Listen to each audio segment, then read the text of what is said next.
to Coffee with Charcha with me, Vishwanath sir. I have with me Ganeshekar, who spoke to me just 3 days back on the cabinet expansion in coffee house on near Vidhan Sada. And lovely atmosphere here. And now do you think that with cabinet expansion, when the good atmosphere is prevailing in the BJP? Yes, definitely that was a much a long-standing demand of the honorable members, and even in fact around 16 members were in the pipeline. As you said, that the Amit Shah formula was there, 9 plus 3 plus 3, and after getting the clearance, way back 2 days back, after getting the clearance from the High Command, the Honorable Chief Minister has been given a free hand to go for the second expansion, and already the 17 members are there. But as with your reference, and definitely it's a booming time that many of the aspirants are there, and definitely it's a fortune time for the whole ministry. You must have already seen, from morning, all the candidates, MLAs are going and putting pressure on Yediyurappa. They want to be in the cabinet. And out of the rebel MLAs, 2 MLAs are MTB, Nagaraj and Vishwanath are not going to be inducted, and even Mr. Kumatili won't be inducted. Do you think that what promises Mr. Yediyurappa made, that I will, irrespective of whether you win or not, I will see that you are inducted in the cabinet, has backfired? Or was it some pressure from some No. high The command? Honorable Chief Minister had assured, in fact, to everybody to see that they will be taken in the ministry. But the technicality, after the Supreme Court verdict, what has happened is that the members, particularly MTB, Nagaraj as well as Halli Hakki, whom we call H. Vishwanath, were defeated. And thereby they had to be accommodated first, and then they had to be swearing in. And there is a formula for them also. The MLAs in JDS as well as Congress. So they don't become a cabinet minister, which they had aspired during when they were in the other parties like Congress and JDS, and coming back to BJP and then again become MLC is of no use, because their main intention is to become ministers. Absolutely right. So do you think that again with this dissidents will start, because already Many of the dissidents have been, internal frictions have been there, and the Honorable Chief Minister has defeated it, and a lot of secret meetings have been held, and now the dissidency will not be there. In fact, he had called up Mr. Vishwanath, and so a secret formula has already been chalked out, and again with the MTB Nagaraj and Kamtali, who was in a very great force to see that he want to be inducted, and now again today he cropped up in a reverse, in the sense he put across to the Jarkioli to see that he should be given a cabinet berth. So but there's talk of him being a representative of in the Delhi.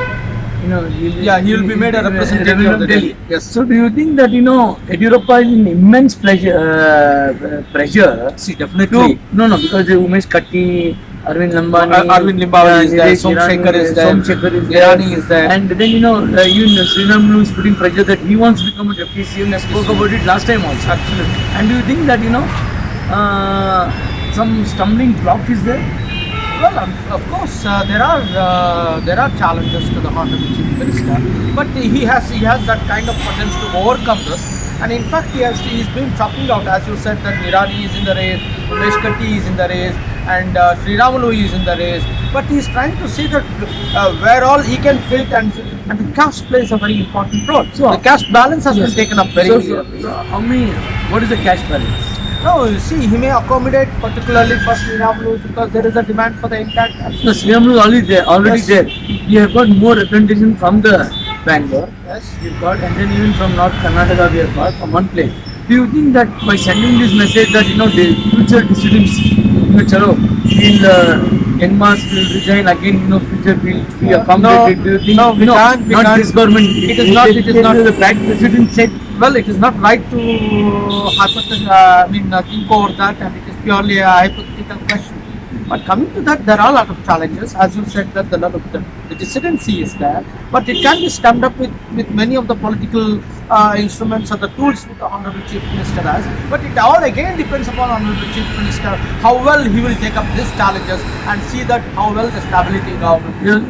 I think Lakshman Sawadi has put his nomination for MLC. Already, yes, it has been cleared. So, and do you think Lakshman Sawadi will become a challenge in future for Yediyurappa? Because there are talks of him, overtaking him. Even in our episode Coffee with Charcha, one senior journalist Babu had told that there is going to be a replacement of Yediyurappa in a phased manner. Yediyurappa would be, pacified by the high command, and his son would be accommodated. Do you think all this will grow before the budget or after the budget? No, no, no, it's all after the budget. We can't say before the budget. And before the budget, the most important task is the full-fledged cabinet expansion and see that his government is stable and see that he gives a. And he said that when I get a full-fledged government and see that the scenario of the Karnataka will be changed when the Honorable Chief Minister had released his achievement. Likewise, what we can say is that Honorable Chief Minister is finally emerged to overcome the challenges and see that the cabinet will be expanded at any cost. Whatever may be But the they are going. decisions. He's keeping 3 vacancies. Absolutely, He is not filling 3 vacancies. it's a stopgap arrangement. So that the dissident doesn't arise. No. So he will tell each MLA that okay, I'll see that you are going to be minister. He's going to. Is he buying time? Definitely, it's a technique. It's a strategy by the Honorable Chief Minister to see that what can be done. And coming to the budget, we spoke about it intensely last time also, and most of them say it's a farmer budget, pro budget. Do you think with Yediyurappa, the 4th-time chief minister, we spoke about it last time. Do you think that he has to please his party MLAs by granting them more to their constituency, and then funds, and then center also has not given funds even in the union budget. We have got shortage of funds from the union budget, and Bangalore state is in very bad. The roads are in a bad shape. The metro is in not yet come. Most of the projects are stalled. So do you think it will be pressure on Yediyurappa to how is going to allot the budget? Budget making exercise itself is a very big exercise, and he has taken some of the best examples from the center also. You may go for the taxation slabs has already been fixed by the Honorable Finance Minister. There is one thing she has taken. And again, a big boost she has given already for a Bangalore infrastructure, what we call it as a rail, urban rail, which was all pending.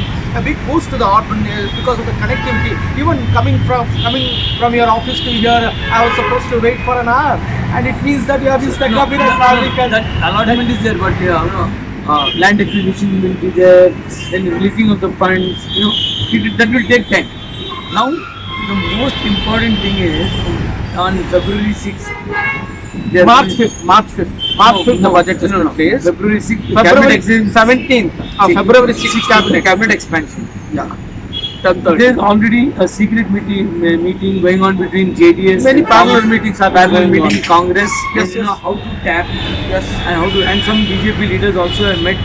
Congress leaders That's been and happening. JDS. That's been happening. So do you think and anything like where how coffee is being brewed up, and we get ready to So in something is getting ready. Yes, in politics there is an every alternative, and we can't say that at any time anything may happen. But thereby, the Honorable Chief Minister having got all the instruments in his hand, and definitely he will finalize to see that what this can be done right now. And what about the portfolio? After that, portfolio distribution will be a major. And that is a very big headache exercise. Again, he'll say, I want housing, I want PWD. The one trend which is happening now is that many of the MLAs have been going to swearing as a minister. Then a new trend has been coming up that we want to have an allocation. For example, one MLA had demanded that I want to have a BDA. See, now the new trend is that the demand for the portfolio has been coming up, and nowhere we didn't find. But these are the challenges which we have been finding. Earlier, the Honorable Chief Minister was ahead, and he used to allot the portfolio, and that was a final say, and they used to restart it, and they used to function well, and that was an added advantage. But now, the minister, the members themselves are demanding that a portfolio should be given so and so, and this is the prerogation left to the Honorable Chief Minister. He will decide it, and thereby they don't have a decision-making power on this portfolio at all. And do you think that Chief Minister has got control over his MLAs, what they speak in the house, outside the house, creating chaos? Do you think Chief Minister should be a more well, he's already a stable Chief Minister, there's no doubt about it. And regarding this, but it is known that they speak inside the house, outside the house. It is all personal. It doesn't have anything to be reflected to the government. And thereby the Honorable Chief Minister has not taken, What is your stand on other parties like Congress and JDS? What significant role they will play, in the They have to play because it's the Congress is, they've got an interim president, Mr. Dinesh Gundrao, and in JDS is, in the shambles. Only Kumar Swamy, Devagowda and other leaders are in the dilemma whether to leave them or not. Absolutely, right. So, where do you think Congress and JDS stand in this whole affair? No, to have Or they'll also be hijacked in future by BJP? well, it cannot be said to hijack, but they are readying themselves to pose many of the challenges to the government, because what the government can do for the present budget, for the welfare interest, as you said about the road development, as you said about the metro development, and lot of emphasis should be given for the infrastructure of the city development. And these are the issues prevailing with them, and definitely they will raise. Well, there's a lot of less women representation in Yediyurappa's cabinet. One woman is there. So the talk of giving reservation to women as ministers, why no women has been given? Just we got one woman minister in Yediyurappa's cabinet. But it should, the party high command should take up that issue and see that the adequate representation to the women is given. And already some women have been given in the top in a party position. But with the representation, I feel that this second expansion definitely. Their second expansion, you got all the dissident male It's MLAs. okay, are he going may, to come. he may. And the other three which are there, they are giving it to their staunch supporters of The Yediyurappa. local supporters of BS Yediyurappa. So where does the women come there? They talk so much of giving, 50-50 seats, 50% seats. That has to been still women. pending. That's And been still pending just in Lok I know Sabha. women are suffering today, and the women department during Congress regime we had 2 ministers at least. Do you think that women are less represented in BJP instead? It's a prerogative, totally a prerogative of the Honorable Chief Minister to take the ministers as much as possible. But what I want to point out to your question, the lack of representation, of course, there should be a larger representation. It is a point of view by the party or by the general public that there should be a adequate representation, at least for the women, because it is a women era. This is an emerging of women, and women are doing a lot of good work. And this should be recognized by Yediyurappa party and see that it should be accommodated for them, so that it gives a clear signal to the society that we are also for a pro-woman in the cabinet. Yanashekar, has very rightly said that women empowerment should be more and women representation should be more, and Yediyurappa should induct more women ministers in his cabinet for the welfare of the women and children. And he also says that the budget would be very what do you say, Pro-farmer, pro-development. and pro-development. And you want to add this also, Mrs. Srimati Anuradha, she also deserves to be a minister. And she has done excellent work when she was an MLC, and she had raised very good issues also. So in Coffee Pe Charche with me, Vishwanath, we try to raise not only the issue of the cabinet or any issue. We have come here, it's for the concern of the people. We have come here, and now that cabinet expansion is the hot topic, we have come here on February 6th. We have come here, and according to Gyan Shekhar, Yediyurappa is going to give a pro budget. There's not going to be any distant activities. Congress and JDS are yet to do their homework, and Congress and JDS have to pull up their socks. Thanks for watching Coffee Pe Charcha with me, Vishwanath. Kindly like, share and subscribe to my channel Nasheman News.